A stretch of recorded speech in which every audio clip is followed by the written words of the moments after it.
What's up, nerds, and have I got a story for you? Now, also down below, you can find the articles that I read to bring you this video, and you can read them for yourself, or you can just listen to this video where I'm going to break them all down for you. I also want to just say that if you like what I do here and you enjoy independent content here on YouTube, please consider subscribing to my channel. YouTube is always changing up their algorithm, and small channels like mine, we just keep getting shoved to the back of the line. So please ask that you like, share, and subscribe, and I thank you in advance. Alright, so now that we got all that jazz out of the way, why don't we go ahead and get started? Alright, you guys, so this Coyote versus Acme movie was shelved, if you didn't know. So there was this movie, and they were going to make it, and it got shelved. So now they're going to destroy. They're just going to completely wipe it off the face of the earth, which I just go, what? So here's what happened. So they made this movie, and this, oh, by the way, this comes from the rap, right? So they made this movie. It was called Coyote versus Acme. And it was basically just a movie where Coyote, he like sues, Acme, and tries to get away from him or whatnot and everything. And it sounded like a pretty good movie. I love Looney Tunes, so I'd probably watch it and everything. But it looks like then they tried to shop it around because they were just going to cancel it. They shelved it and everything, and then it looks like they tried to shop it around. Like they shopped it to like Netflix and everything and all these other places. And it just looks like the price tag was too high. Like I guess they wanted $30 million, and I believe it was Paramount or Universal. They even were willing to give it a theatrical release. Isn't that crazy? And they turned it down. Now they're just going to destroy it. And I just go, why?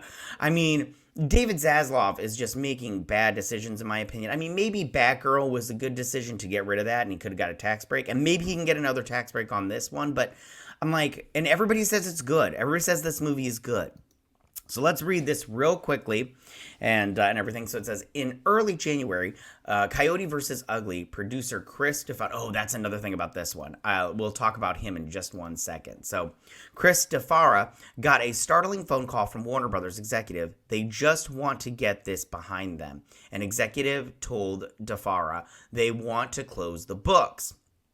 In the words of the Roadrunner, Meep, the movie is live-action animated hybrid that stars Will Forte and the Looney Tunes gang that had embarked on demolition on November 9th. But following the announcement that the movie would be canceled, a firestorm of outrage and indignation erupted. It was heightened by the friends and family screening that had already been planned before the cancellation announced was made. The screening brought more goodwill and an even louder public outcry. What was so exciting was that it felt like the film captured the voice of the Looney Tunes that we love in a way that none other feature versions have ever done, Paul Scheer, who was at the screening, told The Wrap. The last movie was the feature characters. It was 2021 Space Jam: A New Legacy, which was god-awful, was panned by critics and lost money. Warner Brothers, reacting to the hubbub, walked back its initial decision. Instead of canceling the movie outright, the studio would give the filmmakers the chance to shop it around. If another studio wanted to pick it up, they could. Now, months later, Warner Brothers had had enough. The call to Stefano made that crystal clear. With Warner Brothers Discovery's fourth quarter earnings call scheduled on February 23rd, Coyote vs. Acme is running out of time. Many of the film's team feel that the studio will use the end of the quarter to get the movie off the books for good. Coyote vs. Acme is running up against something worse than a tunnel painted into the side of a mountain for falling anvil. It will finally be silenced by a movie studio's balance sheets. In a truly inglorious end, a source close to the movie, which I feel like it's Defaria, we'll say Defaria. Anyways, I feel like he's the inside source. A source close to the movie doesn't believe Warner Brothers would even announce that they hadn't found a home for the movie. They would unceremoniously delete it, never to see it again. Which, that's also just a bummer that it would just get deleted off of their servers and stuff. And it reminds me of Batgirl, because that was deleted off of their servers, if you remember correctly. And those directors, they couldn't even be like Zack Snyder, where they got a copy of it. It was just boom, gone. So it says, Following the death of the potential resurrection of Coyote versus Acme, there were screenings for interested parties. According to several people familiar with the situation, Netflix, Amazon, and Paramount screened the movie, which was received well and submitted handsome offers. Paramount even proposed a theatrical release component to their acquisition of Coyote versus Acme, and that's what I told you before. So it was Paramount. Sorry, I thought it was Universal. But Paramount offered to release this theatrically, so like in the theaters and everything, which is just so weird. They could have done the thing that Universal does. So Universal has a 14-day theatrical window. Release this sucker in theaters, then after 14 days, release it on digital where you can either buy or rent it.